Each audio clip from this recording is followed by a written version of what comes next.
በስመ አብ ወወልድ ወመንፈስ ቅዱስ አሐዱ አምላክ አሜን።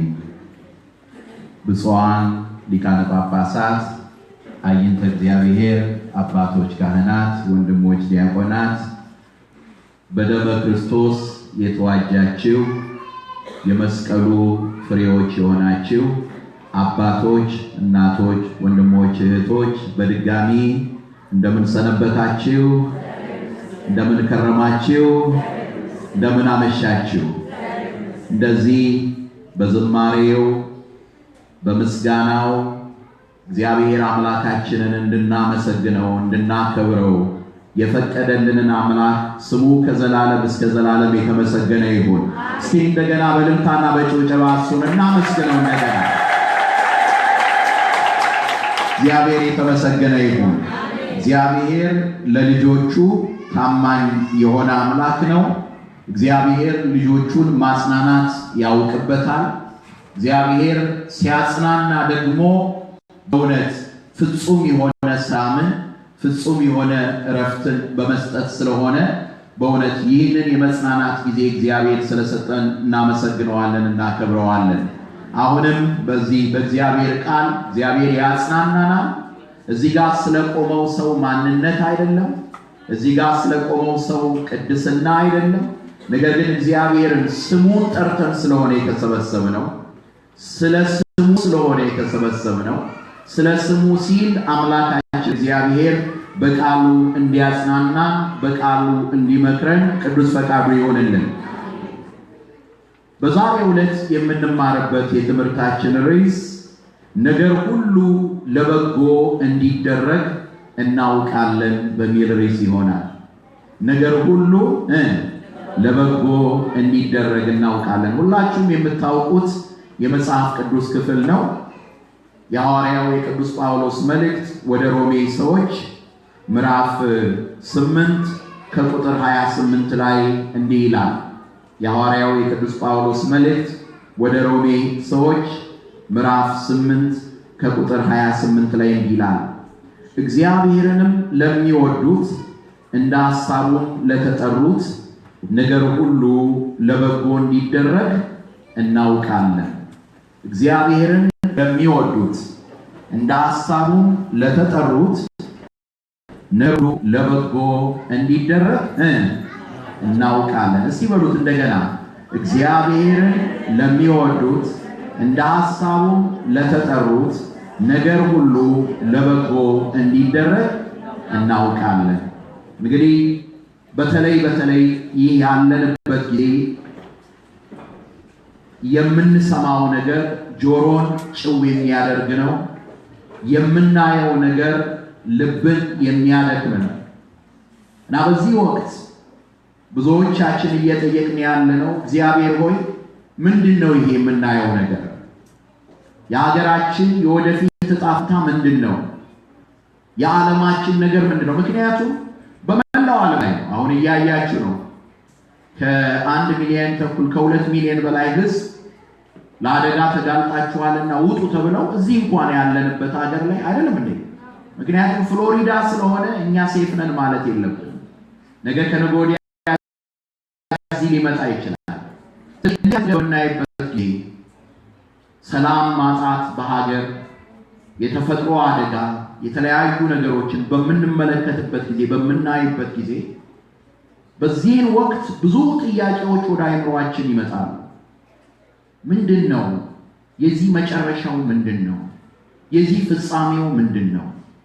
ነገር ግን ሐዋርያው ቅዱስ ጳውሎስ የሚገርም ነገር ይነግረናል። እግዚአብሔርን ለሚወዱ እንደ ሐሳቡም ለተጠሩት ነገር ሁሉ በጎ እናውቃለን። የምናየው ነገር አስጨናቂ ቢሆንም የምንሰማው ነገር አስፈሪ ቢሆንም እግዚአብሔርን ለሚወዱት እንደ ሐሳቡም ለተጠሩት ነገር ሁሉ ለበጎ እንዲደረግ እናውቃለን። አባቶቼ፣ እናቶቼ፣ ወንድሞቼ፣ እህቶቼ ይሄ ስለ ሀገር ብቻ አይደለም። ይሄ ስለ አሜሪካ ብቻ አይደለም። ይሄ ስለ ኢትዮጵያ ብቻ አይደለም። ምናልባትም እንደ ግለሰብ እንደ ቤተሰብ የሚያስፈራ ነገር ሰምታችሁ እንኳን ብትመጡ ዛሬ በዚህ ምሽት አስቸጋሪ የሆነ ነገርን አልፋችሁ ብትመጡ የእግዚአብሔር ቃል ምን ይላል? እግዚአብሔርን ለሚወዱት እንደ ሐሳቡም ለተጠሩት ነገር ሁሉ ለበጎ እንዲደረግ እናውቃለን።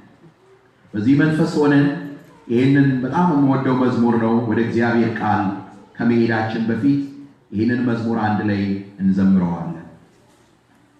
ባትችሉት አዝማችሁን ብቻ ዝም ብላችሁ ከኔ ጋር በሉት፣ ቀላል ስለሆነ። አንተን ብዬ አንተን ብዬ መጥቻለሁና ጌታ ሆይ በቃል ልቦናዬን አብራ። አንተን ብዬ አንተን ብዬ መጥቻለሁና ጌታ ሆይ በቃል ልቦናዬ ይብራ ሲበሉ እንደገና አንተን ብዬ አንተን ብዬ መጥቻለሁና ጌታ ሆይ በቃል ልቦናዬ ይብራ። አንተን ብዬ በለው አንተን ብዬ አንተን ብዬ መጥቻለሁና ጌታ ሆይ በቃል ልቦናዬ ይብራ። ሌላ አዳኝ የለኝም፣ አዳኜ አንተ ነህ። በመስቀል ተሰቅለ ስለኔ ተሰዋ። ፍቅር የሚለውጥ ደግነት ሌላ ማስመሰል አታውቅም፣ በቅኔ ተሞላ። አንተን ብዬ አንተን ብዬ አንተን ብዬ መጥቻለሁና ጌታ ሆይ በቃል ልቦናዬ ይብራ። አንተን ብዬ አንተን ብዬ መጥቻለሁና ጌታ ሆይ በቃል ልቦናዬ ይብራ። መሸከም ቢያቅተኝ ቢከብደኝ ነው እንጂ ተጥዬ ያለሁት ጌታ ባንተ ደጅ። ሐዘኔ ይብቃና እንባዬን አብሰው፣ ሸክሜን ከላዬ ጌታ ያስወግደው። አንተን ብዬ አንተን ብዬ መጥቻለሁና ጌታ ሆይ በቃል ልቦናዬ ይብራ። አንተን ብዬ አንተን ብዬ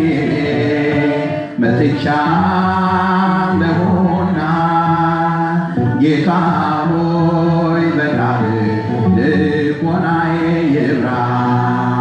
መስዋዕትን ስቆሜ ሰምቻለሁ ቃሉ በሥጋ ነው እንጂ በመንፈስም ሳልሆን ደንዳናውን ልቤን ነው ጌታዬ መጥቻለሁና አንተን ብዬ አንተን ብዬ አንተን ብዬ መጥቻለሁና ጌታ ሆይ በቃል እንድቃርም አድርገኝ ከሰፊው አዝመራ እንደ ደጋጎቹ እንደ ሐዋርያቱ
ጨርሰዋለን ማለት ትምህርታችን መጨረሻ ላይ እግዚአብሔር የተመሰገነ ይሁን።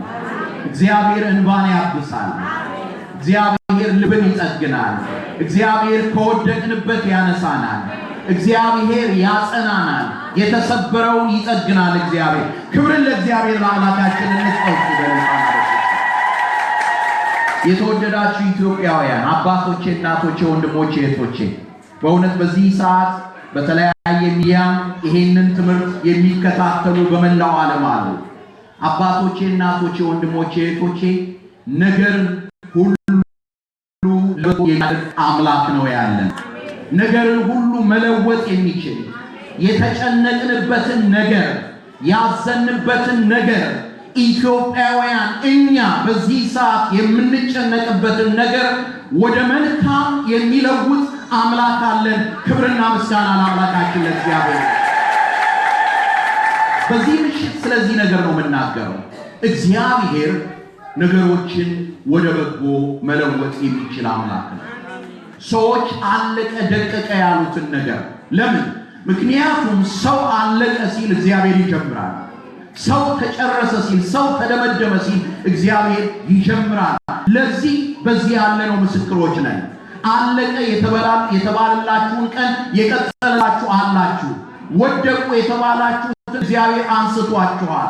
ተሰበራችሁ የተባላችሁትን እግዚአብሔር ጠግኗችኋል።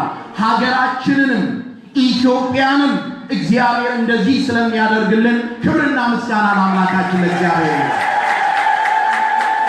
በእግዚአብሔር ቃል ላይ በመጽሐፍ ቅዱስ ላይ እግዚአብሔር ነገሮችን ሲቀይር ነው የምናየው። እግዚአብሔር ነገሮችን ሲለውጥ እናያለን። ሁልጊዜ በእያንዳንዱ ስራ ላይ በእያንዳንዱ የእግዚአብሔር ሕዝብ ታሪክ ላይ በምንመለከትበት ጊዜ የእግዚአብሔር ሕዝብን ታሪክ ስናይ እግዚአብሔር ነገሮችን የለወጠ አምላክ ነው። ነገሮችን ልዩ ሐሳባችሁን ወደዚህ ሰብስቡ። የእግዚአብሔርን ቃል እየተማሩ ስለሆነ ነገሮችን እግዚአብሔር የለወጠ አምላክ ነው። አንዳንድ ከእግዚአብሔር ሕዝብ ታሪክ ላይ ይሄንን አሳያችኋለሁ። ሐሳባችሁ ወደ እኔ ነው? አዎ። አንዳንድ ከእግዚአብሔር ቃል ላይ አሳያችኋለሁ። የመጀመሪያው ምናየው እግዚአብሔር መከራችንን ወደ ሊለውጥ አምላክ ነው። መከራችንን በቃ ይሄ መጥፊያዬ ነው ያልነው፣ ይሄ ማለቂያዬ ነው ያልነው እግዚአብሔር እጅግ በሚገርም ሁኔታ እጅግ በሚያስደንቅ ሁኔታ ወደ በጎ ነገር እግዚአብሔር ምን ያደርገዋል? ይለውጠዋል። ወደ በጎ ነገር ይለውጠዋል። በኦሪት ዘፍጥረት ምዕራፍ 50 ላይ አንድ የእግዚአብሔር ቃል እናገኛለን። ኦሪት ዘፍጥረት ስንት ነው ያልኳችሁ? ምዕራፍ 50 ላይ ዮሴፍ ሁሉ ነገር ካለቀ በኋላ በሕይወቱ ውስጥ በብዙ ውጣ ውረድ ካለፈ በኋላ የተናገረው ቃል እንዲህ የሚል ቃል አለ። ለወንድሞቹ ነው የተናገረው። ምን አላቸው? ዮሴፍ ምዕራፍ 50 ቁጥር 19 ላይ እንዲህ አለ። ምዕራፍ 50 ቁጥር 19 ላይ ዮሴፍም አላቸው አትፍሩ፣ እኔ በእግዚአብሔር ፈንታ ነኝን? እናንተ ክፉ ነገርን አሰባችሁብኝ፣ እግዚአብሔር ግን ዛሬ እንደሆነው ብዙ ሕዝብ እንዲድን ለማድረግ ለመልካም አሰበው። ክብርና ምስጋና ለእግዚአብሔር ይሁን። ለመልካም አሰበው። መጀመሪያ በነገራችን ላይ ይሄንን ቃል መናገር ቀላል ነገር አይደለም። እንዲህ ቀላል አይደለም።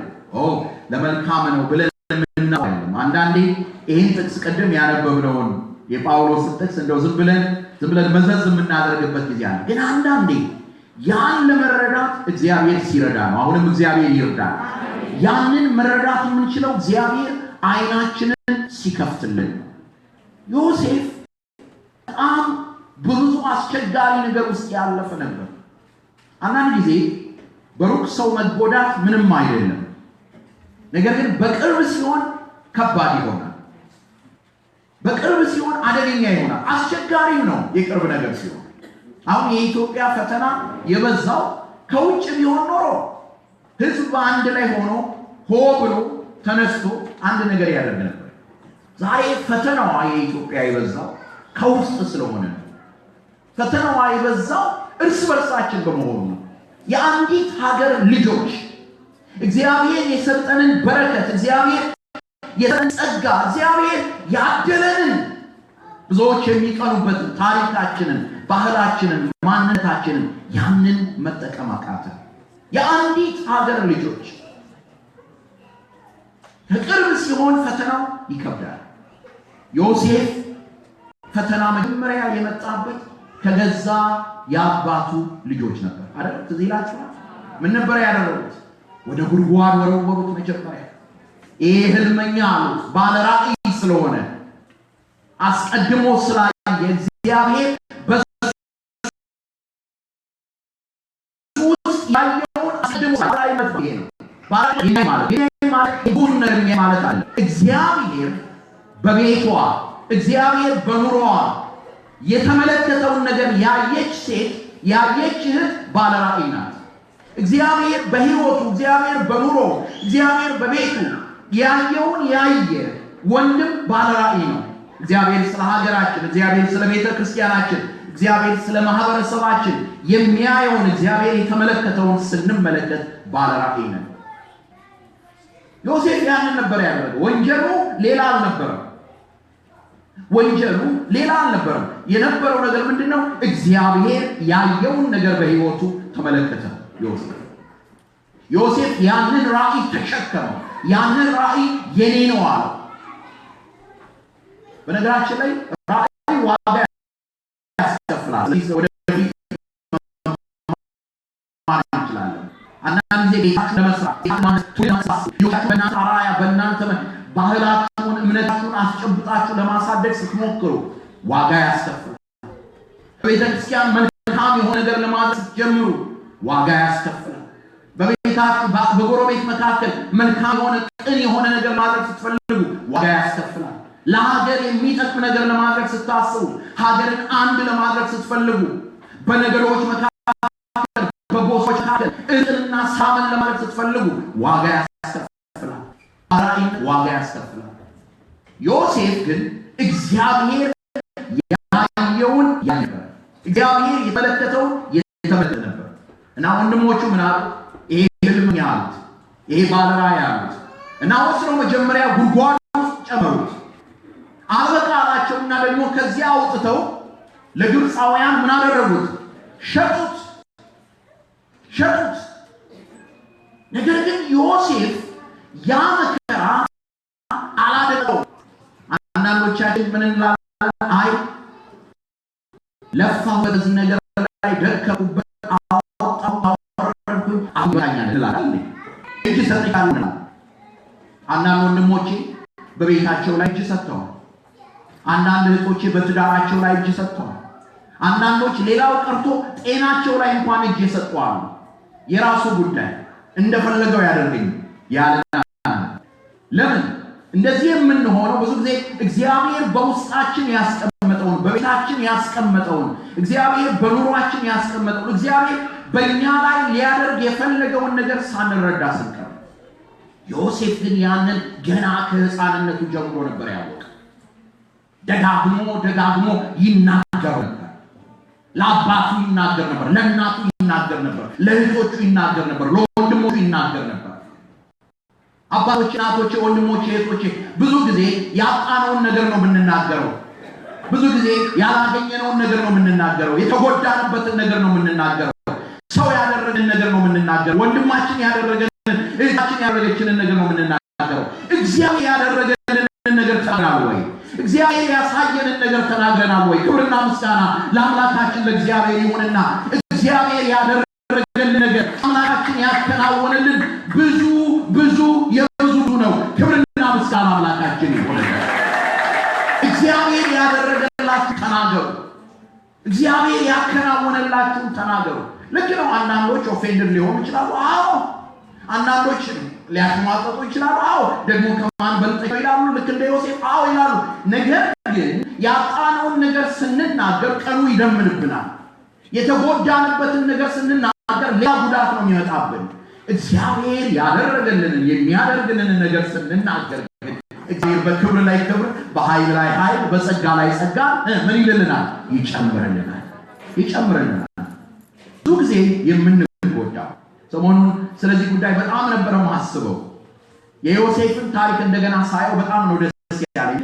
ዮሴፍ የሚናገረው በቃ እግዚአብሔር ይሄን አስቦልኛል፣ እግዚአብሔር ይሄን ያደርግልኛል፣ እግዚአብሔር ይሄን ያከናውንልኛል ነው። እንዴ አንተ ማን አባቱ እንኳን የገዛ አባቱ እንኳን ምክንያቱም እናንተ ስትሰግዱልኝ ያየኋል አይደል እንዴ? እናንተ ስትሰግዱ እንዴ አንተ ማን ዮሴፍ እግዚአብሔር ያሳየው ነው። ክፋት አይደለም ዮሴፍ ይናገር። እርግጥ መጠበቅ ምናልባት ይኖርበት ይሆን ያ ሌላ ጉዳይ ነው። እግዚአብሔር ያሳየውን ነገር ነበር የሚናገረው። እግዚአብሔር ያመለከተው በጎውን ነገር ነበር የሚናገረው። መልካሙን ነገር ነበር የሚናገረው። እናንተን እጠላለሁ፣ እናንተን እገላለሁ፣ እናንተን እዘርፋለሁ አላለም ለወንድሞቹ። ነገር ግን የእግዚአብሔርን ነገር ነበር የሚናገረው። በአሁኑ ጊዜ ግን አብዛኛውን ቤታችንን፣ አካባቢያችንን፣ ሀገራችንን የወረረው ነገር ምንድነው ብትሉ ክፉ የሆነው ንግግር ነው። ላለፉት 25 ዓመታት ስለ ሀገራችን ሲነሳ ከዛ ወይታ መጣል ላለፉት 25 ዓመታት ሲነገር የነበረው ምንድነው? ኢትዮጵያ ስለምትባለው ሀገር ምንድን ነበር ሲነገር የነበረው? ምንድን ነበር ለእያንዳንዱ ጎሳ ለእያንዳንዱ ነገር ሲነገር የነበረው? ኢትዮጵያ የምትባል ሀገር እንዴት መጥፎ ሀገር እንደሆነች፣ እንዴት እርስ በርሳችን ስንባላ እንደነበር አይደለም። አብዛኛው ማዕት ነበር ሲነገር ነበር።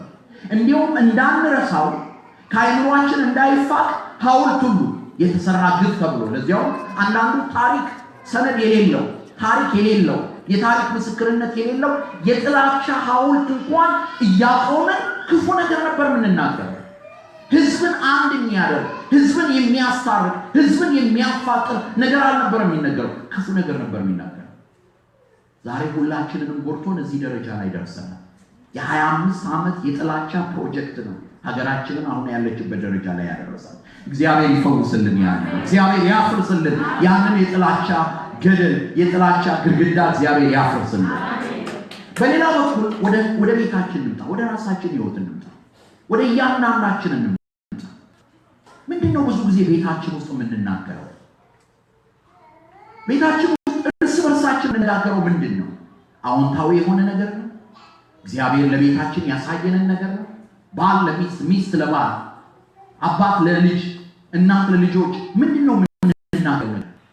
አዎንታዊ የሆነ ነገር፣ መልካም የሆነ ነገር እግዚአብሔር ለልጆቻችን ያመለከተልን ነገር ነው ወይ የምንነግራቸው? ራእያችን ነው ለልጆቻችን የምናካፍለው? አንተ ስትመረቅ ይታየኛል፣ በድሪ ስትመረቅ ወይ በድሪ ስትመረቅ ሳይንቲስት ስትሆን ወይም ዶክተር ስትሆን እግዚአብሔር ይመስገን ሲከብርብህ ነው የምንለው ለልጆቻችን? መልካምና በጎ የሆነውን ነገር ነው የምናሳያቸው? ባል ለሚስት፣ ሚስት ለባል ምንድነው የምንለው? አንቺን የሰጠኝ አምላክ እግዚአብሔር ይባረክ፣ በረከቴ ነሽ፣ የደስታዬ ምክንያት ነሽ። ብዙ ማዝንባቸው ነገሮች እንኳን ቢኖሩ በአንቺ ነው መጽናናው። ልክ ይስሐቅ እንደተጽናናው በርብቃ በአንቺ ነው መጽናናው ነው የምንለው ባሎች ለሚስቶች፣ ሚስቶችስ ለባሎች። እግዚአብሔር ይባርክህ፣ የቤቴ ሞገስ ነህ፣ የምሰሶ ነህ። እግዚአብሔር አንተን ስለሰጠኝ የምደገፍብህ፣ የምጽናናብህ፣ የማማክርህ አንተን ስለሰጠኝ እግዚአብሔር ይባረክ። በቤታችን እግዚአብሔር ያደረገው ያለው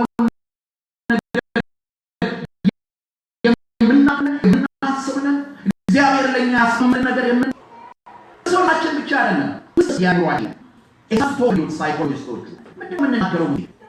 ራሳችን የምንናገረው ምንድነው? እግዚአብሔር ያደረገልን ነገር ነው የምንናገረው? ትላንትና የጠቀስኩትን የእግዚአብሔር ቃል መዝሙረ ዳዊት መዝሙር 102 ላይ ልበ አምላክ ዳዊት እንደተናገረው ነፍሴ ሆይ እግዚአብሔርን ባርኪ ምስጋናውንም አትርሺ፣ አጥንቶቼ ሙሉ የተቀደሰ ስሙን። ነፍሴ ሆይ እግዚአብሔርን ባርኪ ነው የምንለው። እግዚአብሔር ያደረገልንን ነገር ነው የምንናገረው። መልካችሁን በመስታወት ስትመለከቱ ምንድነው የምትሉት? የሰራችሁትን የትላንቱን ስራ ስትመለከቱ ለራሳችሁ የምትሉት ምንድነው? የወደቁበትን እግዚአብሔር ያነሳኛል፣ ጠላቴ ሆይ ደስ አይበልሽ፣ በወድቅ እነሳለሁ፣ በጨለማ ሆን እግዚአብሔር ብርሃኔና መድኃኒቴ ይሆንልኛል ነው ምንለው? ምንድነው የምንናገረው? የማረባ ነኝ፣ አሁን እግዚአብሔር የኔን ጸሎት ሊሰማ፣ አሁን እኔ ክርስቲያን ነኝ፣ እኔ አሁን ከሰው ተርታ አሰለፋለሁ። እስቲ ልሂድ ገብርኤል እንደው ከሰዎቹ ተርታ ቁጭ ልበል እንጂ ደግሞ ሲያጨዋጨው ቃለው ሲዘሩ ዘራው ይሄንን ኑሮ ጋር ወይስ የጉስ ልጅ ነኝ?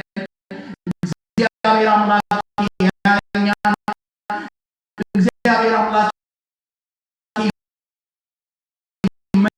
መለከተኛ ይደግፋል። አዎ በብዙ መንገድ የከምኩበት ይረዳኛል፣ ያበረታኛል እንደሚመጣ አባቶችና ወንድሞች አብዛኛው ጊዜ እየጎዳን ያለው እኛ ስለራሳችን የምንናገረው ነገር ስለራሳችን የምንናገረው ነገር እግዚአብሔር ስላንተ የተናገረው ነገር አይደለም።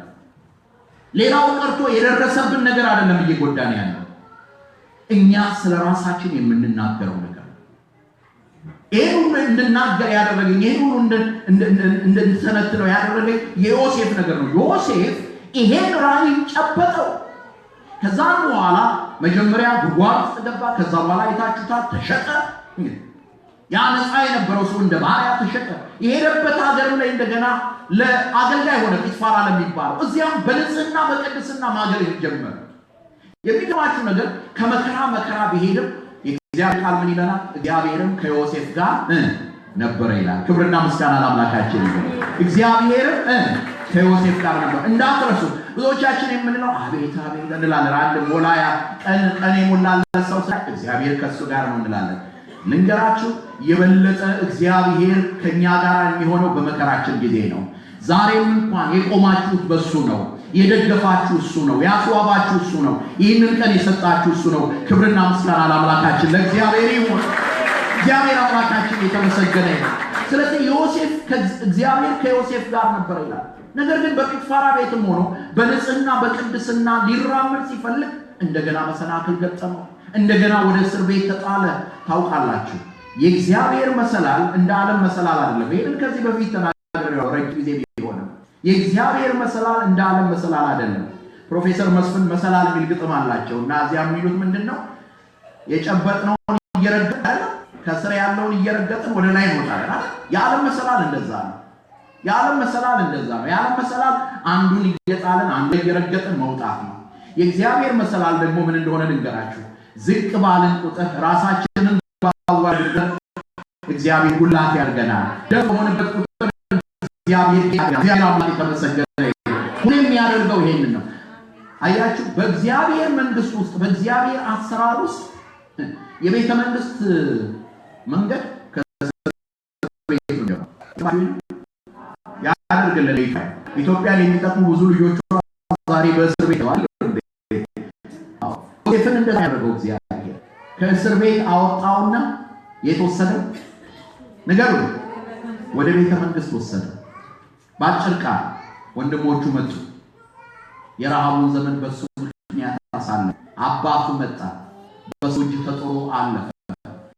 መጨረሻ ላይ ወንድሞቹ ቂም ያዘባቸው መስሏቸው ይቅር በለናል። የዛን ጊዜ ነው አላህ ቃል የተናገረው። ዮሴፍ ምን አለ? እኔ እግዚአብሔር ወይ እግዚአብሔር ይሄንን ነገር እንዳልፈረው እናንተ ተዋስባችኋል። እናንተ በክፉ መንገድ ሄዳችኋል። እግዚአብሔር ግን ለመልካም አደረገው። እግዚአብሔር ግን ለመልካም ምን አደረገው? ለወጠው። እግዚአብሔር ሁሉ ጊዜ እንደዚህ ነው የሚያደርገው።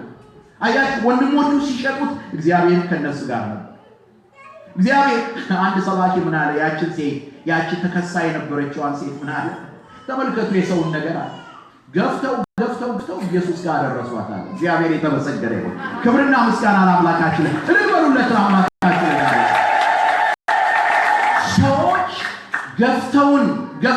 ገፍተውን የሚያደርሱን ህይወታችን ሚዛን ወዳለው ወደ እግዚአብሔር ነው። እግዚአብሔር የተመሰገነ ይሁን። ለምንድን ነው ወደዛ ያደረሱ? ምክንያቱም ብዙዎቻችን አይናችን ያለው የት ላይ ነው? የተገፋንበት ነገር ላይ። ብዙዎቻችን አሁን በረከታችንን እንዳናገኝ እግዚአብሔር የሰጠንን ነገር እግዚአብሔር ያደረገልንን ነገር እንዳናይ አስሮ የያዘን አሁንም ጉዳታችን ላይ ነው ያለው። አይናችንን ያብራልን። በተለይ በዚህ ሰዓት በተለይ የሀገሬ ልጆች የኢትዮጵያ ልጆች እግዚአብሔር ኢትዮጵያን እንዴት እንደባረካት ከምስራቅ እስከ ምዕራብ ከሰሜን እስከ ደቡብ እግዚአብሔር በዚህ በህብረታችን በዚህ በዘራችን በተለያየ 80 ነገድ እግዚአብሔር እንዴት እንደባረካት የፍርሃት ምንጭ የመለያየት ምንጭ ሳይሆን የአንድነት ምንጭ አድርጎ እግዚአብሔር እንዴት እንደባረካት እንድናይ እግዚአብሔር ይርዳን። የተጎዳንበትን ወይንም የተለያየንበትን ነገር ሳይሆን እግዚአብሔር ለኛ ያደረገውን ለኦሮሞ ያደረገውን ለአማራው ያደረገውን ለትግሬው ያደረገውን ለከምባታ ያደረገውን ለጉራጌው ያደረገውን ለሃዲያው ያደረገውን ለኮንሶ ያደረገውን ለእያንዳንዱ ነገር ስማቸውን ለምናውቀው ለማናውቀው እግዚአብሔር ለዚች ሀገር ለዚች ለኢትዮጵያችን ያደረገውን ነገር እንድናይ እሱን እንድናከብር እሱን ከፍ እንድናደርግ እግዚአብሔር አይናችንን ያብራልን። አይናችንን ያብራልን። ዛሬ አሁንም እናገራለን። አሁንም በዚህ አስቸጋሪ ጊዜ ኢትዮጵያ መስቀለኛ መንገድ ባለችበት ጊዜ ላይ በዚህ ወቅት አዎንታዊ የሆነ ራዕይ ሊኖረን ይገባል። ስለዚህ የምጠይቃችሁ ነገር ይሄን ነው። ስለ ኢትዮጵያ የምታዩት ነገር ምንድነው? እግዚአብሔር ያሳያችሁ ነገር ምንድነው? እግዚአብሔር ስለ ኢትዮጵያ ምን ይላል? የተጎዳዳንበትን ነገር አይደለም ምትነግሩን። የዛሬ 50 ዓመት የዛሬ 60 ዓመት የዛሬ 100 ዓመት የዛሬ 200 ዓመት የዛሬ 150 ዓመት የተከናወነውን እንዳትነግሩን። ነገ እግዚአብሔር ባንተ ነገ እግዚአብሔር ባንቺ ሊሰራ ያቀደውን እግዚአብሔር ባንተ ሊያከናውን ያቀደውን በኔ ሊያከናውን ያቀደውን እግዚአብሔር ለኢትዮጵያ ያሰበውን ነገር እስኪ እንነጋገር፣ እስኪ እንወያይ። እግዚአብሔር ያሰበልን ነገር እስኪ እንነጋገር። ዮሴፍ ይህንን ነበር የተናገረው። እግዚአብሔር ለመልካም አደረገው አለ። ክብርና ምስጋና ለአምላካችን። ለመልካም አደረገ። ሁለተኛ ሰው የምነግራችሁ እግዚአብሔር ነገሮችን ወደ በጎ ነገር ይለወጠላት። ሁሉ ጊዜ እንደው ስለዚህ ሴት ታሪክ እናገር ደስ የሚል ሩት ናት። ለመልካም የለወጠላት ሩትና እንደው አብሬ ልናገር የሷን ኑኃሚን። ስለ ኑኃሚን ሲናገር በመጽሐፈ ሩት ላይ እንደዚህ ይላል። በጣም ደስ የሚያሰኝ ቃል ስለሆነ ነው። መጽሐፈ ሩት መደምደሚያው ላይ ሩት ወንድ ልጅ ከወለደች በኋላ ጎረቤቶች የተናገሩት ቃል ያንን እግዚአብሔር ያደረገላትን ነገር ባዩ ጊዜ የተናገሩት ቃል ነው። መጽሐፈ ሩት ምዕራፍ 4 ላይ ቁጥር 14 ላይ ሴቶችም ኑኃሚንን ልክ ሩት እንደወለደች ኢዮቤድን እንደወለደች ማለት ነው። ሴቶቹም ኑኃሚንን ዛሬ ዋርሳ ያሳጣሽ እግዚአብሔር ይባረክ ስሙም በእስራኤል ይጠራ ካሉ በኋላ ከሰባትም ወንዶች ልጆች ይልቅ ላንቺ ከምትሻል ከምትወድሽ ምራት ተወልዷልና ሰውነትሽን ያሳድሰዋል። አያችሁ ኑኃሚን ይሄ ቃል የተነገራት ስንት ሐዘን የሰማች ሴት ነበረች መሰላችሁ? አንደኛው ልጅሽ ሞተ ስትባል የሰማች ሴት ነበረች። ሌላኛው ልጅሽ ሞተ ስትባል የሰማች ሴት ነበረች። ባልሽ ሞተ ስትባል የሰማች ሴት ነበረች። እና የሰማችው ነገር በጣም አሉታዊ ከመሆኑ የተነሳ የሰማችው ነገር እጅግ የሚያሳዝን ከመሆኑ የተነሳ ለባል ለልጆቿ ሚስቶች ያለቻቸው ነገር ምንድን ነበረ? የእግዚአብሔር እጅ በእኔ ላይ ወጥቷል። ምዕራፍ 1 ቁጥር 13 ላይ የእግዚአብሔር እጅ በእኔ ላይ ወጥቷልና ከእናንተ የተነሳ እጅግ ተመርሬያለሁና ነበር ያለችው። በበረከት መጥቼ ባዶዬን ቀርቻለሁ፣ ምንም ነገር የለኝም የምትል ሴት ነው። በዚህ መካከል ግን ኑኃሚን እንደዛ የሆነች እያለች በዚህ መካከል ግን በዙሪያዋ የሚደረገውን ነገር ሳይሆን ነገ እግዚአብሔር በሷ ሕይወት የሚያደርገውን ነገር የተመለከተች አንዲት ሴት ነበረች። ኑኃሚን እነዚህን የልጆቿን ሚስቶች ኦርፋና ሩት የሚባሉትን በሉ ሂዱ አለቻቸው። እኔ ለሞት የተሰጠሁኝ ነኝ። ባሌ ሞቷል፣ ልጆቼ ሞተዋል። ከኔ ጋራ ከዚህ በኋላ የሚያገናኘን ምንም ነገር የለም። ሂዱ ደህና ሰንብቱ አለች። ኦርፋ ወዲያው ይሄንን ስትሰማ በይ እንኳን ነገርሽኝ ብላ በሰላም ሄጂ አለቻት። ነገር ግን አንደኛዋ ሩት በዙሪያዋ የምታየውን ሳይሆን አባቶቼ እናቶቼ ልብ ብላችሁ ስሙ። በዙሪያዋ የምታየውን ሳይሆን እግዚአብሔር ያየላትን የሰማችሁ። በዙሪያዋ የምትመለከተው ነገር አሳዛኝ ነው። ምንድነው የምትመለከተው? አጠገቧ ያለችው ያቺ ሴት ምንድናት? ተስፋ የሌላት ሴት ናት። አጠገቧ የምታያት ያቺ ሴት ምንድናት? ሐዘን ያቆራመዳት ሴት ናት። ኢትዮጵያን ስታዩዋት አሁን ምን ትመስላለች? ተከፋፍለናል አይደል? አይደል? የሚያስፈራ ነው አይደል? በሰውኛ የሚያስፈራ ነው። ዛሬ ራሱ ከወንድሞቼ ጋራ እንደው ካገኘሁት ጋራ ማወራው ይሄ ነበር። ምን ታስባላችሁ? የትኛው መንገድ ነው ትክክለኛው? ቤተክርስቲያናችን ምን አይነት ሚና መጫወት አለባት? የፖለቲካ መሪዎች ምን ማድረግ አለባቸው? ወጣቶች ምን ማድረግ አለባቸው? የህዝብ ሽማግሌዎች ምን ማድረግ አለባቸው? ምክንያቱም ኢትዮጵያ ተጎሳቁላ ነው እያየናት ያለ። ተለያይታ ነው የምናየው። ሰዎች ሆድና ጀርባ ሆነው ነው የምናየው። አንዳንዶች ብዙ ነገር እየደገሱላት ነው በየአደባባዩ እየተናገሩ እስከ መጨረሻው እንተላለቃለን እያሉ። ይሄ ሰው አነጋገር ነው። እንደ ኦርፋ ያሉት ይሄንን ሲሰሙ ደህና ሰንብቺ ኢትዮጵያ ሊሉ ይቃጣቸዋል። ደህና ሰንብቺ አንቺ ኢትዮጵያ የምትባይ ሀገር ሊሉ ይቃጣቸዋል። ነገር ግን እንደ ሩት ያሉት ደግሞ እግዚአብሔር ያየውን ያያሉ። ክብርና ምስጋና ለአምላካችን ለእግዚአብሔር። እግዚአብሔርን አመስግኑልኝ። እንደ ሩት ያሉት እግዚአብሔር ያየውን ምን ይላሉ? ያያሉ። ሩት ኑኃሚንን ስታያት ሐዘን ያለቃት ሴት አለም ያየችው። ተስፋ ያላት ሴት፣ የዙፋን ሴት። እንደውም ልሂድ ወደ አዲስ ኪዳን ወልደ እግዚአብሔር ኢየሱስ ክርስቶስ የሚወለድባት ሴት። አይገርማችሁ? አያስደንቅም? ሩት የተመለከተችው ነገር ነበረ በኑኃሚን ውስጥ ኑኃሚን ያላየችው። እግዚአብሔር መልካም ጋይሰን እኛ ያላየነውን ምን ይሉ የሚያሳይ፣ እኛ ያልተመለከትነውን የሚያመለክቱ። ኑኃሚን እንደዛ ነበር የሆነችው። ኑኃሚን የደረሰባት ነገር ላይ ነበር የነበረችው። ምሬት ውስጥ ነው የነበረችው። ይሄ ውስጥ ነው የነበረችው። ደግሞ አይደለም የደረሰባት ከባድ ነገር ነው። ግን አጠገቧ ያለችው እሷም እንኳን ዘመቷታል። እሷም እንኳን ካላውን አጣለች። ነገር ያየችው ሌላ ነገር ነበር። ምን እንዳለች ታውቃላችሁ? ይህች ሴት ሩት ምዕራፍ 1 ቁጥር 16 ላይ ወደምትሄድበት እሄዳለሁና በምታሪበትም አድርገውና እንድተውሽ አንቺም ዘንድ እንድመለስ አታስቸግሪኝ። ሕዝብሽ ሕዝቤ አምላክሽም አምላኬ ይሆናል። በምትሞችበትም ስፍራ ሞታለሁ፣ በዚያም እቀበራለሁ።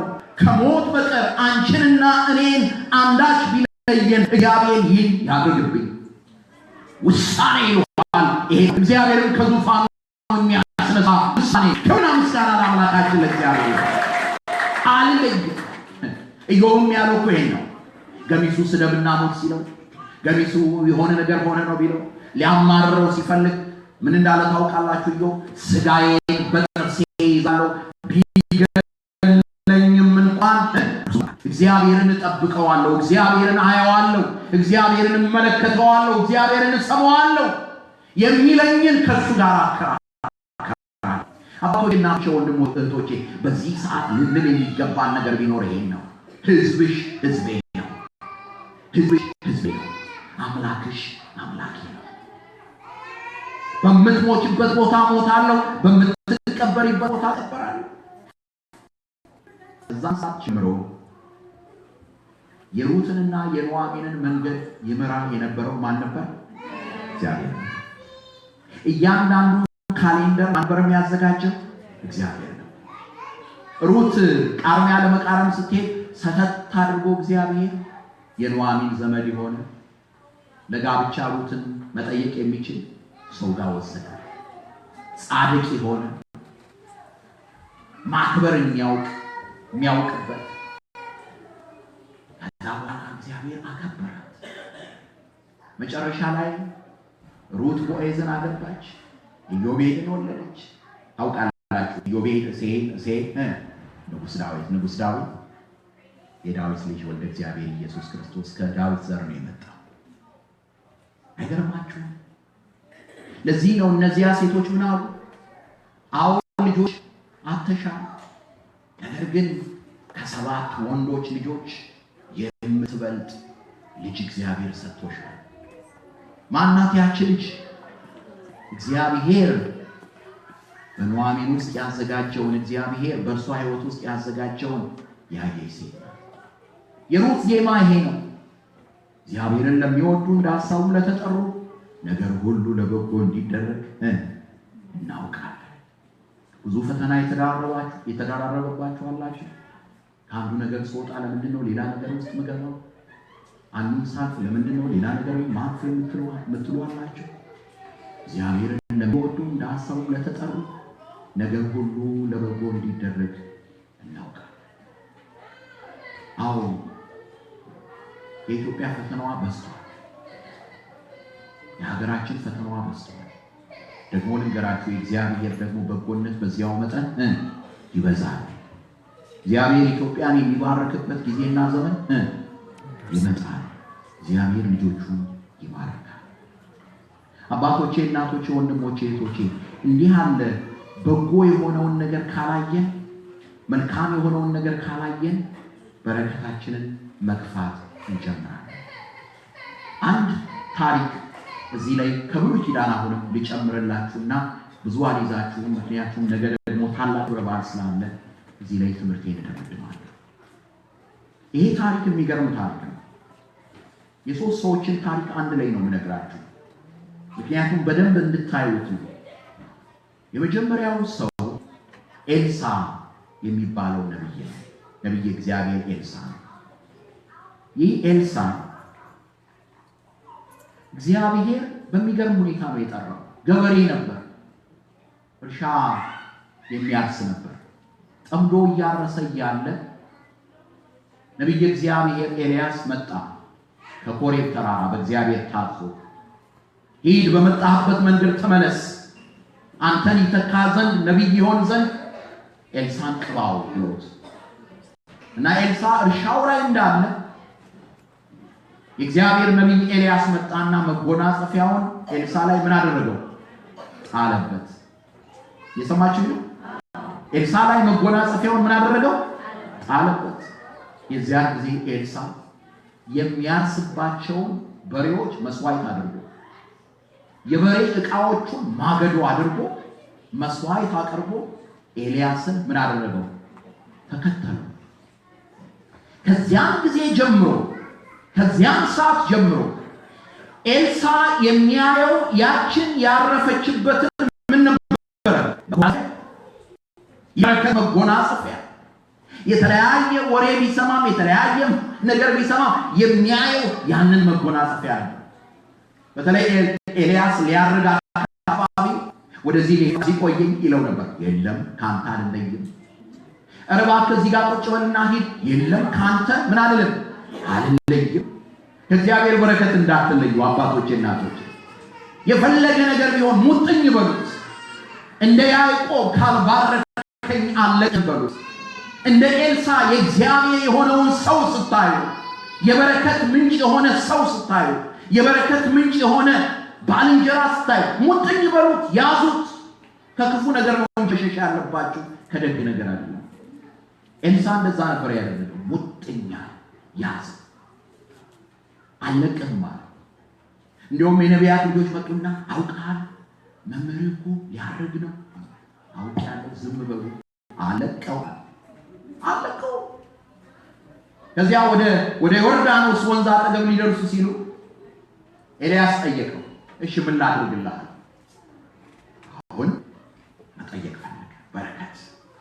ምን ላድርግ?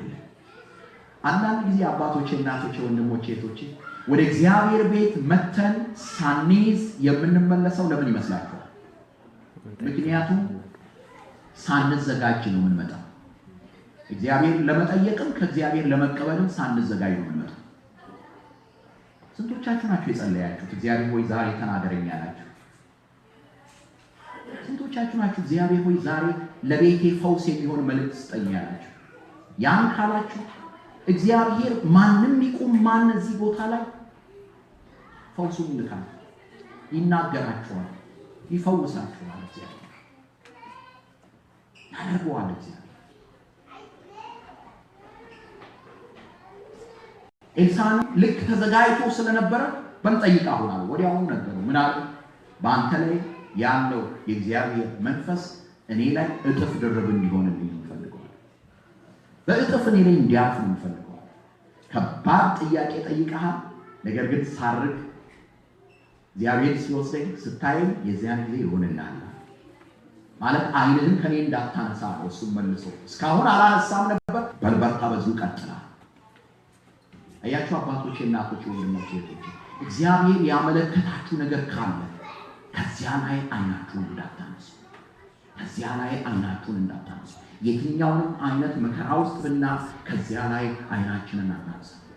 እግዚአብሔር እስከዛሬ በአፍሪካ ውስጥ በነፃነት ያኖረን በአንድነት በህብረት ስላለን፣ በድካማችን በውስጣችን ብዙ መለያየት ቢኖር ብንወድቅም ብንነሳም እስከዛሬ ድረስ ለብዙዎች የነፃነት ምልክት ያደረገን ትመለከታላችሁ።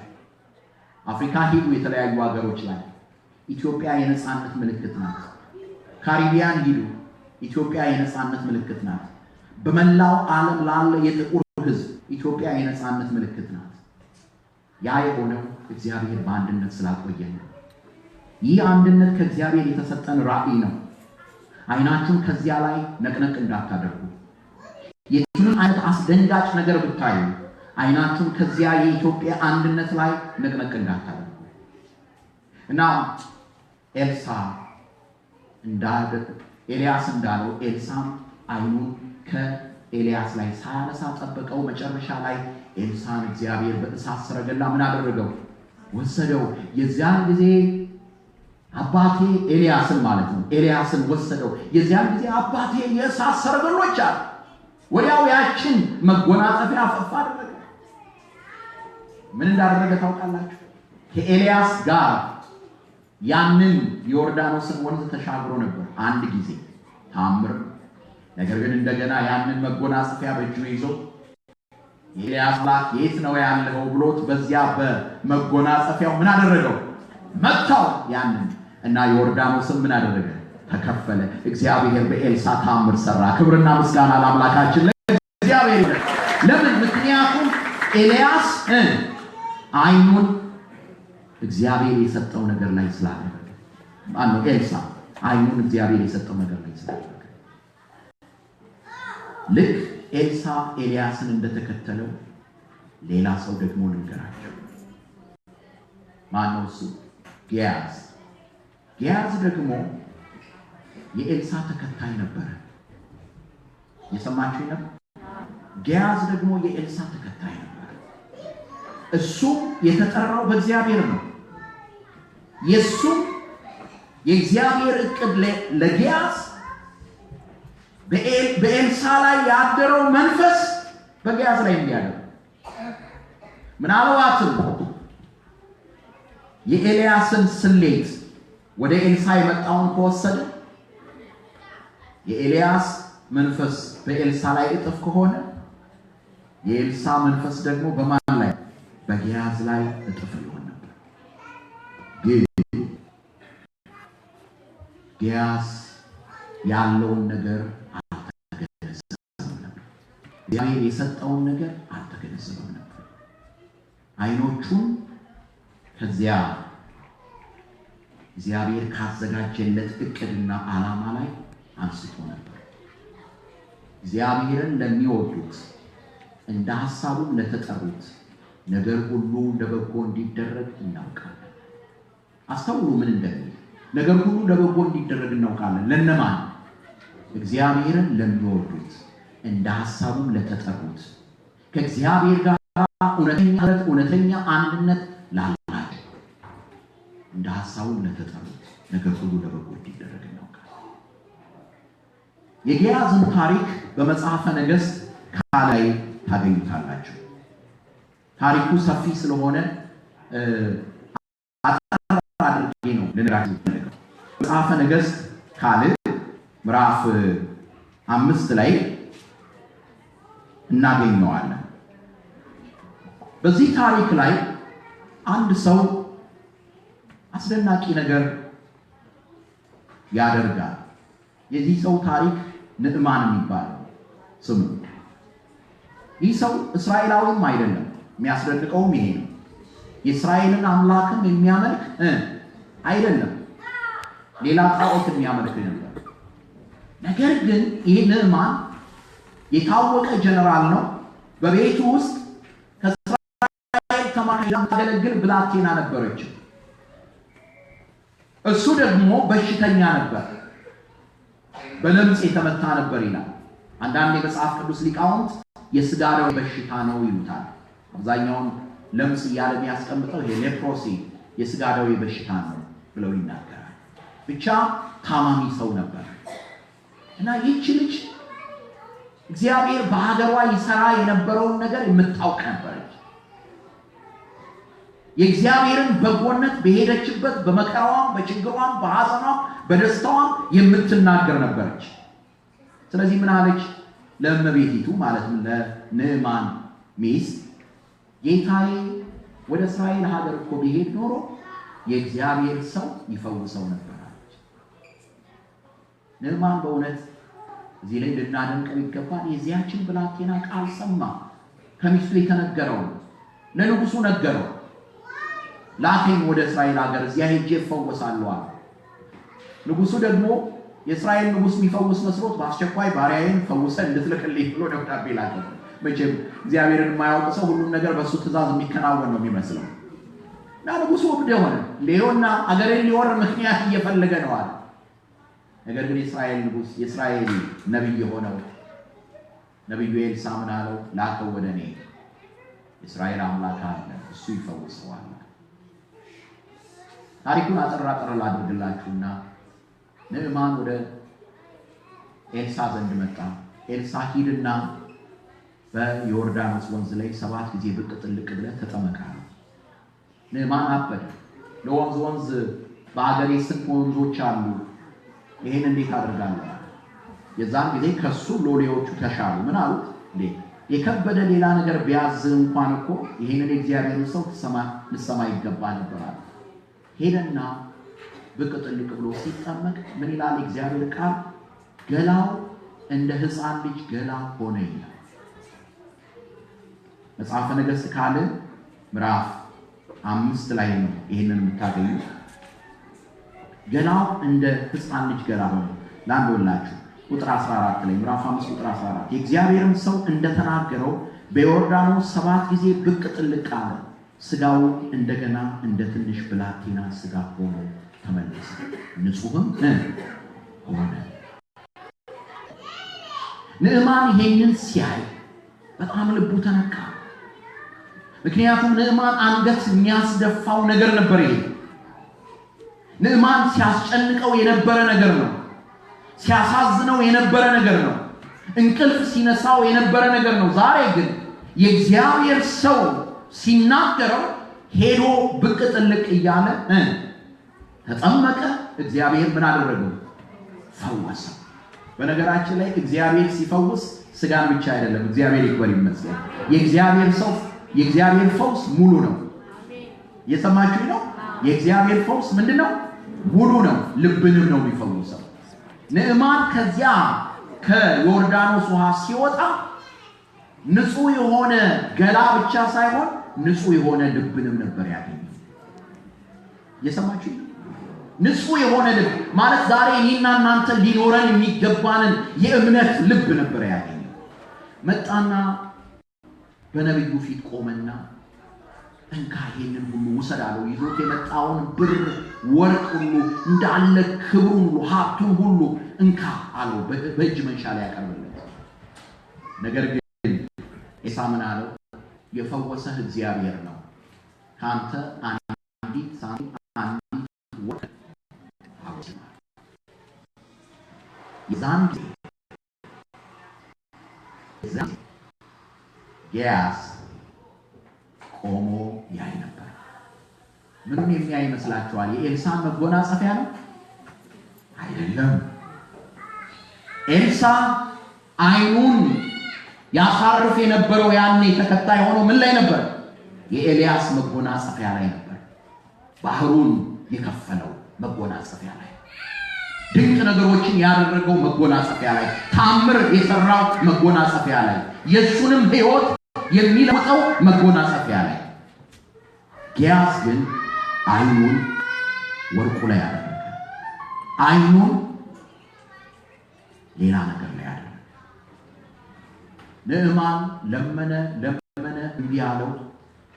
መጨረሻ ላይ ንዕማን ከነጓዙ መሄድ ጀመረ። ንዕማን ከመሄዱ በፊት ግን ይቅርታ አድርጉልኝ፣ በጣም የሚገርም ጥያቄ ጠየቀ ነብዩ። ለዚህ ነው ልቡን እግዚአብሔር ለውጦታል ያልኳቸው። ምን አለው ነብዩ? ወደ ሀገሬ ስገባ የንጉሱን እጅ ተደግፌ ወደ ቤተ ጣዖቱ ማነው ንጉሱ የኔን እጅ ተደግፎ ወደ ቤተ ጣዖቱ እንገባለን። እዚያ ቆሜ በጣዖቱ ቤት ላይ ቆሜ ለእግዚአብሔር ለአምላክ እንድሰጥ ፍቀድልኝ። ሁለተኛ ይህን የተቀደሰ ምድር እንዳስታውስ ከዚህች አገር አፈር እንደወስድ ፍቀድልኝ። የሚገርም ነገር ፈቀደልኝ።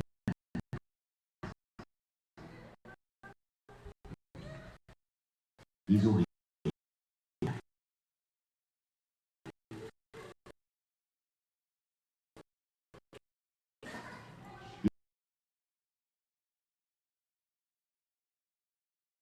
እስራኤልን አምላክ ሊያመልክ በባህር ላይ ያለ የበረከት እያመለከቱ ስሙኝ በደንብ ወርቁን ተከትሎ ሄደ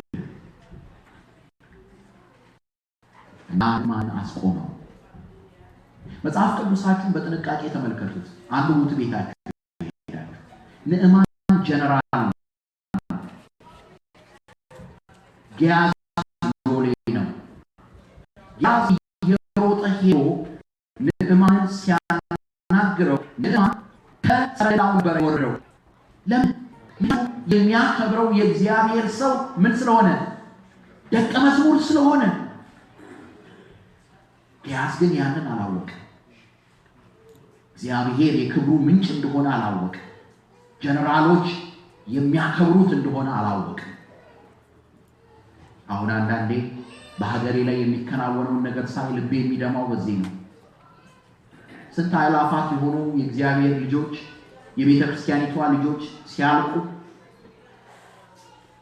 ስንት በግራም በቀኝም በምስራቅም በሰሜንም የቤተ ክርስቲያኒቷ ልጆች የሀገሪቷ ልጆች የኢትዮጵያ ልጆች ሲያልቁ ትንፍሽ ያላሉ ሰዎች ከቤተ መንግስት ብሔራዊ ሀዘን አውጀናል የሚል ሲሰሙ እኛም ጾም ጸሎት አውጀናል።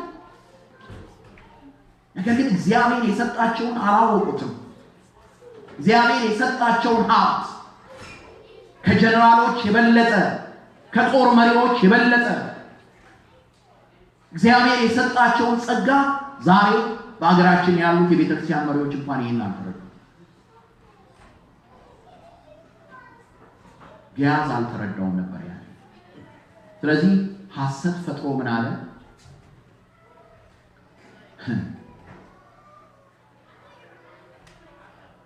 እንዲህ አለ፣ መምህሬ እንግዳ መጥቶበታል። እንግዳ አልመጣበትም። መምህሬ ሰው መጥቶበታል፣ እንግዶች መጥተዋል። እነሱን ማስተናገድበት ይሄን ያህል ወቄት ስጠኛል። እንደገና ሁለተኛ ነገር ልንገራችሁ። ንዕማን እኔ እኮ ለምኜው ነበር እንዲሁም ከመጣ ጥሩ ነው ብሎ ያልጠየቀውን ያህል ወርቅ ሰጠው፣ ጨምሮ ሰጠው። የእግዚአብሔር ቃል ነው፣ ጨምሮ ሰጠው። እና ጊያዝ ያንን ይዞ ወደ ቤት ገባ። ሄዶ በጌታው ፊት ቆመ፣ በኤልሳ ፊት ቆመ። ምዕራፍ 5 ቁጥር 25 ላይ ኤልሳም ጌያዝ ሆይ ከወዴት መጣህ አለው። እርሱም እኔ ባሪያህ ወዴትም አልሄድኩም አለ። ሌላ ውሸት። እርሱም ያ ሰው ከሰረገላ ወርዶ ሊቀበልህ በተመለሰ ጊዜ ልቤ ካንተ ጋር አልሄደምን? ብሩንና ልብሱን የወይራውንና የወይኑን ቦታ በጎችንና በሬዎችን ወንዶችና ሴቶችን ባሪያዎች ትቀበል ዘንድ ይህ ጊዜው ነውን? በሌላ ቋንቋ ምን ማለት ነው? እግዚአብሔር ከዚህ በላይ ይሰጥህ የለምን? ሞትን የማስነሳት ሀብትን ይሰጥህ የለምን? ለምጽን የማንጻት ሀብት ይሰጥህ የለምን? የእስራኤል በረከት ያደርግህ የለምን? ይህ ጊዜው ነውን? መጨረሻ ላይ ምን እንዳደረገ እንግዲህ የንዕማን ለምጽ በአንተ ላይ ለዘላለም በዘርህ ላይ ይጣበቃል አለው። እንደ በረዶም ለምጻም ሆኖ ከእርሱ ዘንድ ወጣ። ንዕማን ከነለምጹ ወደ እግዚአብሔር ሰው መጣ። ለምጹን ብቻ ሳይሆን ኃጢአተኛ ልቡን አርፎ የሕፃን ገላና የሕፃን ልብ ይዞ ወጣ። በእግዚአብሔር ቤት ውስጥ ይኖር የነበረው ደግሞ ጌያዝ ልቡን ለምጽ ጋር አስቀመጠና መልካም የሆነውን ልቡንና መልካም የሆነውን ሰውነቱን አራግፎ ለምጽን ተሸክሞ ወጣ። እግዚአብሔርን ለሚወዱት እንደ ሐሳቡ ለተጠሩት ነገር ሁሉ ለበጎ እንዲደረግ እናውቃለን። አባቶቼ፣ እናቶቼ፣ ወንድሞቼ፣ እህቶቼ በዚህ አስቸጋሪ ጊዜ ከመቼውም በበለጠ ወደ እግዚአብሔር እንጠጋ። እሱን ሙጥኝ እንበለው፣ እሱን እንያዘው። እግዚአብሔር ብንወድቅ የሚያነሳ፣ ብንበተን የሚሰበስበን፣ ብንሰበር የሚጠግነን አምላካችን ስለሆነ በትንቢተ ሆሴዕ ምዕራፍ 6 ላይ እጅግ ልብን የሚያናገራል። ኑ ይለናል። ኑ ወደ እግዚአብሔር እንመለስ። ኑ ወደ እግዚአብሔር እንምጣ። ኑ ወደ እግዚአብሔር እንሰብሰብ። ለምን? ምክንያቱም እርሱ ሰብሮናልና እርሱም ይፈውሰናል። እርሱ መጥቶናልና እርሱም ይጠግነናል። ከሁለት ቀን በኋላ ያድነናል። በሶስተኛው ቀን ያስነሳናል። በፊቱም በሕይወት እንኖራለን። እግዚአብሔርን ውደዱት። እግዚአብሔርን አክብሩት። እግዚአብሔርን በቤታችሁ፣ እግዚአብሔርን በኑሯችሁ፣ እግዚአብሔርን ስለ ሀገራችሁ በምትወያዩበት ነገር፣ እግዚአብሔርን ስለ ቤታችሁ በምትወያዩበት ነገር፣ ስለ ልጆቻችሁ በምትወያዩት ነገር ላይ እግዚአብሔርን አንግሱት፣ ከፍ ከፍ አድርጉት። እርሱ ነገርን ሁሉ የሩትን ነገር፣ የኑሃሚንን ነገር፣ የዮሴፍን ነገር የለወጠ ጌታ፣ የንዕማንን ነገር የለወጠ ጌታ፣ የኤልሳን ነገር የለወጠ ጌታ የኔና የእናንተንም ነገር ወደ በጎ ነገር ይለውጣል። ያስተማረን የመከረን የአባቶቻችን አምላክ ክብርና ምስጋና ለስሙ ይሁን። እግዚአብሔር ከእናንተ ጋር ነው። አሜን።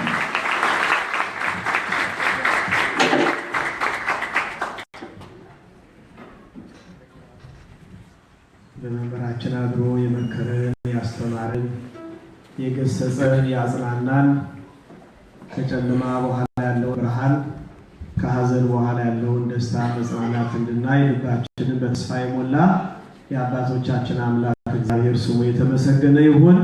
ለመምህራችን ቃለ ሕይወት ያሰማልን። በመምህራን በረከት በሊቃውንት ጸጋ አክብሮ ይጠብቅልን። እግዚአብሔር ስለሰጠን የቃሉ በረከት አክብሮት አመስግኑት፣ አመስግኑት፣ አክብሩት። እግዚአብሔር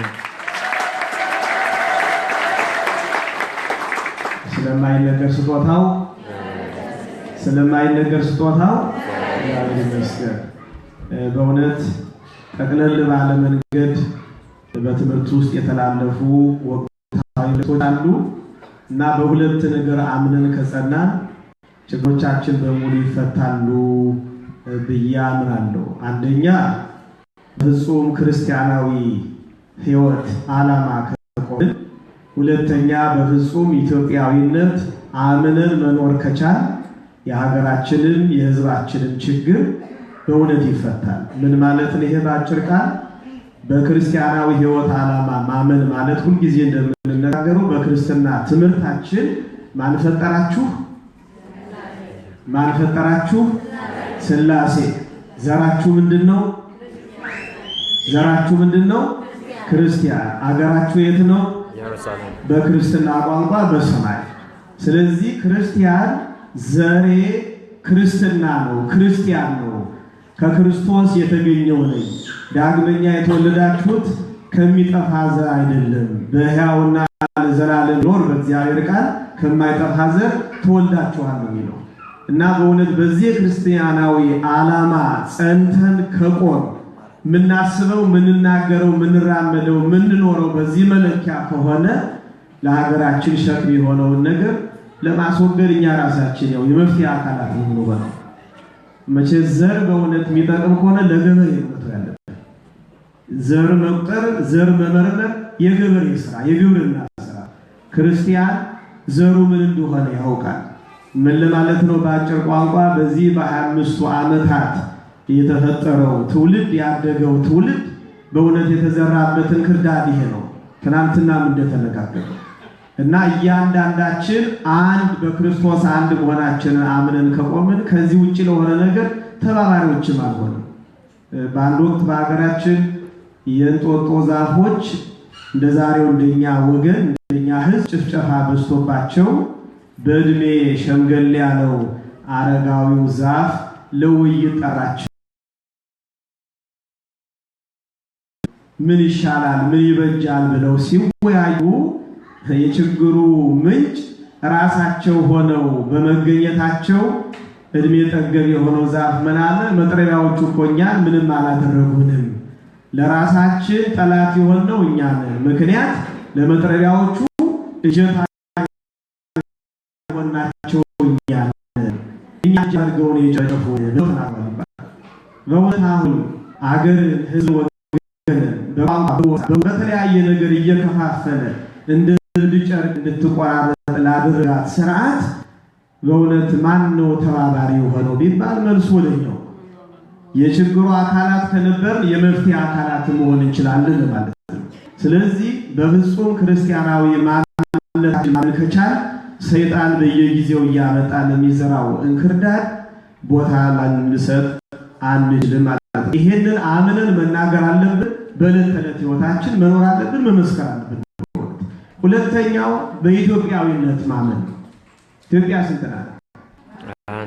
ህዝቡ ስንት ነው? ሰንደቅ ዓላማዋ ስንት ነው? እንደ አሜሪካ እየኖራችሁ እስቲ አስተውሉ። ሁልጊዜ መሪዎች ይቀያየራሉ።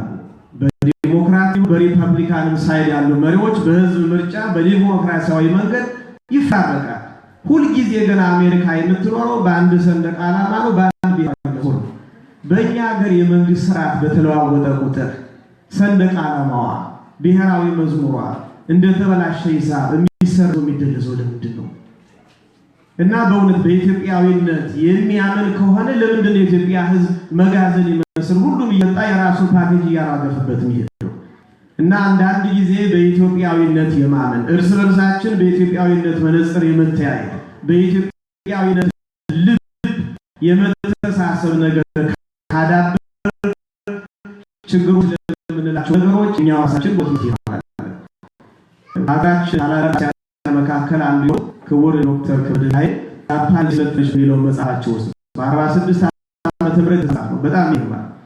ጃፓን እንዴት ሰለጠነች በሚለው መጽሐፋቸው ውስጥ ጃፓን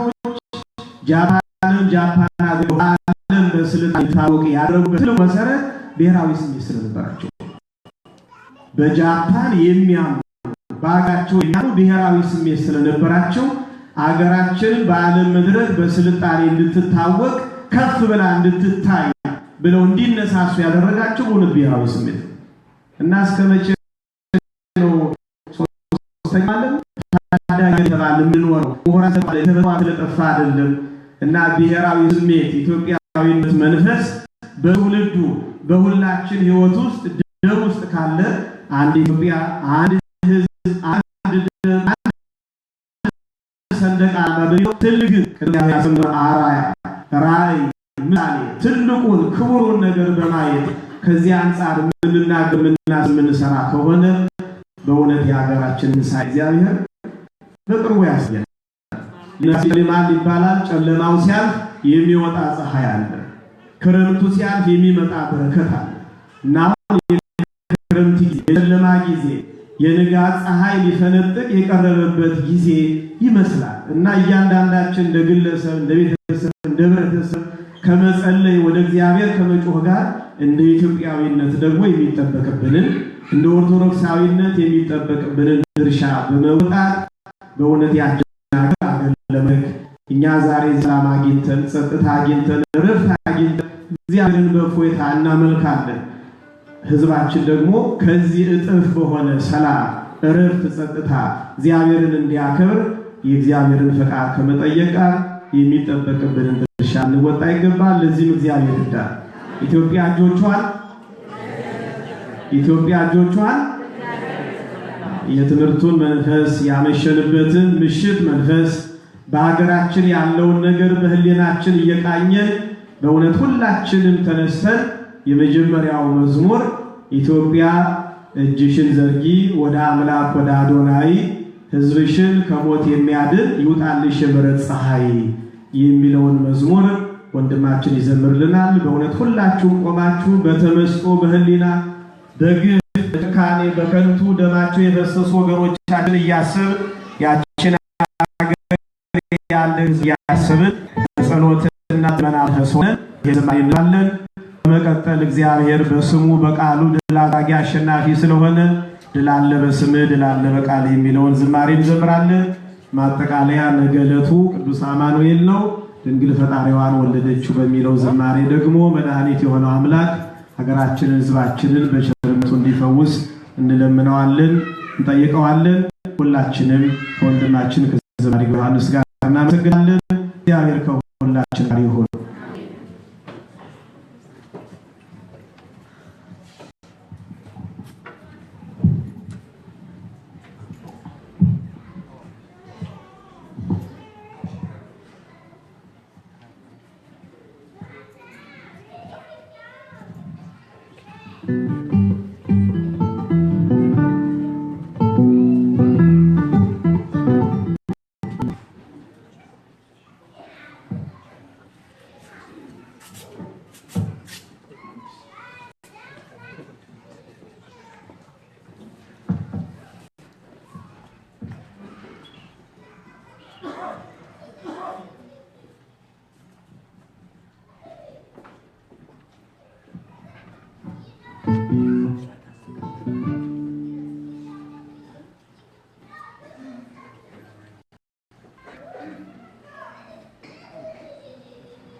በክርስቶስ ሰላም ደህና ቆያችሁ። እናንተ የነበራችሁ ሰዎች ዛሬ ደግሞ የመጣችሁ ትኖሩ ትችላላችሁ። ይሄ መቆየት የሚለው ነገር አስቡበት። ያው በቀሲስ መላኩ ሲያስተምሩን በነበረ ጊዜ ያለማጋነን የተፈቀደ ጊዜ አለ። እሱ ላይ በነበርን ጊዜ ሰፊ ጊዜ ወስደናልና በዛ ደቂቃ ውስጥ ውጭ ቢሆን ብዙ ነገር እናያለን እና እዚህም ድንገት የራስ ምታት ምናምን እንዲነሳ ቀላል ጤና ስለሆነ ቆየ ነው እና ደህና ቆያችሁ። እሺ ምስጋና የሆነ አምላክ የተመሰገነ ይሁን። ኢትዮጵያ እጅሽን ዘርጊ ወደ አምላክ ወደ አዶናይ የሚለው ዝማሬ እንዘምራለን።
ሆነ